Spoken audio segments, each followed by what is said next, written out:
All right, and the next piece? So for the next piece, we were looking at a Cartier Panther. Zoe and I have spent a lot of time talking about the Panther in the last couple weeks. You know, Cartier relaunched it. It's having a really well-receped Resurgence. Yeah, in the watch world. I actually am working with somebody right now on a vintage gold piece, so we thought it would be interesting again to hear what you know, the normal person out on the street thought about this piece. So let's roll that. So if you walked into a bar or you saw a girl walking down the street and she was wearing this watch, what would you think?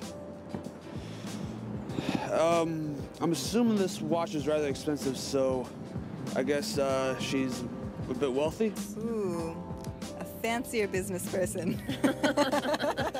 Who also wants to tell time. They also want to tell time. Maybe they're in finance. Fancy, but I could get it anywhere.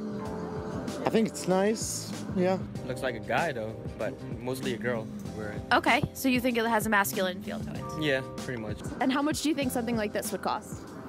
$500. I'm so cheap or unrealistic. 200 maybe. $250. Probably between $400 and $600. About 30. Also an interesting one, not as surprising as the Nautilus. This, I think people were a little bit more realistic.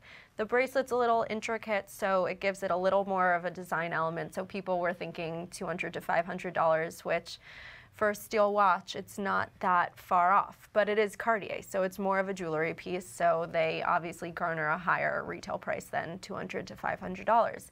It is quartz, so again, not so far off for being worth $200 to $500 in someone's opinion. I think it's also really interesting. It's a very simple watch, and someone said that mostly everyone thought that it was a ladies' piece, but there was one gentleman who thought that it was masculine, so I thought that was interesting. Yeah, it was, again, interesting reaction. Like Zoe said, it's a pretty simple watch, so again, looking at the price point, it doesn't seem that outrageous. What got me every time and with a lot of these watches is the dial says Cartier, but for some reason, nobody looked at the dial and looked at the brand and put it together that meant it was more expensive, which I think says a lot about what we do. You know, we all wear watches for different reasons. We've talked about it in previous shows. Super interesting, though, that in reality, to a normal person, the brand name doesn't mean as much as you would think it does. I also think the masculine thing was interesting. I actually think I led the question by saying it was a ladies' piece and it was feminine, and the guy responded and said he thought it was masculine.